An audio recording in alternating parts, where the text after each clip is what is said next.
Hi everyone, welcome to Goldfries, and in this video we'll have a look at the TRX Aorus Xtreme. Yes, that's the name. Aorus seems to put the name behind the chipset rather than in front of it. But regardless, this is a beautiful board that retails at RM 3,799. Over in the US, it's about 850 US before tax. So really pricey. Just to give you a picture, you can actually, at that price point, you can actually buy a high-end X570 board and another TRX40 board that retails at a far lower price point. I'm not going to show the models just in case anyone disagrees, but yes, this is pretty much a really high priced TRX40 board, hence it's extreme. When I got the price, I was thinking, how? I was like, why is it so expensive? But upon experiencing it and looking at how beautiful it is and all that, I understand where's the price. Why is it priced that way? So let's dive into the details. Now, the most striking feature of this board is not actually the appearance, but what it is. It has a true 16-phase VRM. Basically, the VRMs are of the Infineon XDPE132G5C 16-phase digital PWM multi-phase controller, and for the SoC, it's 3 units of the Infineon TDA21472 70M power stage. Yes, so it is of a true 16 power phase VRM. What does this mean? This means this monster is capable of handling even the highest end processor and even for you to overclock. I have a Threadripper 3960X here, of which, in my opinion, will not do anything to even push the limit of this VRM setup and its cooling. And well, that's pretty much what I have to say about the power delivery. This is the thing that to me is the most striking feature of this board, or at least strikes my fancy of why it's at this price. It does not use doublers. It is true 16 phase VRM. Now let's move on to the other parts. Let's go with the start with this part. You can see the fins. The heatsink is over here. All fins are visible. I/O cover. This is the I/O itself, and it has two 10 gigabit LAN port. Really nice, and it has other features like CMOS reset and BIOS flash. Really cool stuff.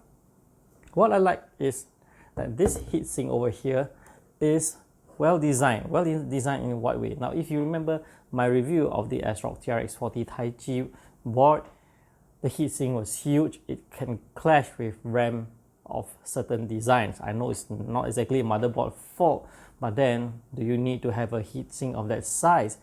This one, the heatsink has many fins, but it's short, so it will get the job done, and it does not conflict with large heatsinks or large memory, basically memory with large heatsinks. Whether it's large CPU heatsinks or memory heatsinks, it will not clash. Now that's really lovely. Now before I go to the rest, let me show you the back. Right, it has a huge backplate, which is not uncommon for enthusiast level board. Then let's come to this part. Beautiful stuff. Though I very much prefer the power and reset button being here, but it's understandable to have it over at the top as well, because when you have the cards, let's say you have run multiple graphics cards, that at this point, at this bottom area, definitely it's going to block the buttons and the view. So putting it here is actually not a bad thing at all. It depends on your setup. So if you are running multiple cards, then this board is really good. Power and reset buttons are over here. And then there's the LED over here, the one that I call it the debug LED, where it shows you the boot process, any error codes. It's It's here, it's in white color, beautiful stuff. Then as for the connectors, let's look over at this side. You see that it's unlike typical setup where it's upward, this is 90 degrees. So your cables need not stretch all the way. But one problem with this design is it means that you may have issue with casings. Typically casings and power supply, let's say the ATX cable, it goes up and turns nicely, right? But in order to go 90 degrees, you might have a limitation. Even I face that slight problem with my benchmark rig, because the cutout is over here.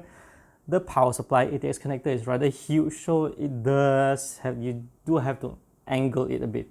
But on the plus point is that it looks nice. Let's say you want to take a video of it from this angle to your RAM on this angle or whatever else. It's all connected to the side. Not just the SATA port, but even the USB ports, the fan connectors, the USB connections are down here actually under the SATA ports, ATX, and here are the fan connectors, and there's even one down here. Looks like a 6-pin PCIe kind of design. I didn't check the cutout, but then it's labeled as a USB turbocharger. Then over here, another design that I really like about the TRX40 Xtreme is the cover. Look, I typically do not like covers that are over the M.2 slots, but what I like is that it's a two-piece, meaning that you don't have to remove everything to access the slot here. This part is one, and then this part is another. So yeah, that's nice, really nicely done by Gigabyte Aorus. I really appreciate it that not just the cover, but the M.2 screws are removable using a standard smaller tip screwdriver. This is unlike some boards where the cover can only be removed using their dedicated tools, and that the M.2 screw requires a very small screwdriver. And then we have the audio, of which it has the ESS Saber Hi-Fi, and pretty much that's what I like about this board. Oh, another thing, unlike my other Aorus board, I have an X299 here that's full of RGB LED bling bling bling on the DIMM slots and even the PCIe. But unlike that, this one has no RGB LED at all over here, but it has beautiful RGB LED over at the front, of which I'm going to show you right now. It's very simple, just a strip over here, and by default it is rainbow colored. And then let's have a look at the BIOS interface. So this is the interface, which is pretty much expected of an Aorus Gigabyte motherboard. I'm glad that it does not feel sluggish now. I do have experience. I've experienced sluggish Gigabyte boards. I remember it was like Z170, but that was a long time ago. But of recent years, the UEFI BIOS interface has improved a lot, and I've not faced that kind of sluggishness. Although it still have the multiple layers thing, but you still can set it those favorites and the locations. It's a small matter, but they've improved. So overall, yes, I understand why it's priced at RM 3,799. And before I conclude, it also includes this. If you remember my review of the ASRock's Taiti model, they do have this thing too for your M.2 devices to be placed inside and using the Gen 4 interface. But you know what's the difference? The one on the ASRock boards felt like it's just a PCIe, PCB with a cover. It's very light. But this one, it has heft. It's solid. It's something that you can throw at someone and they'll probably die. Yes, this is how good it is. It even comes with a backplate. Ooh.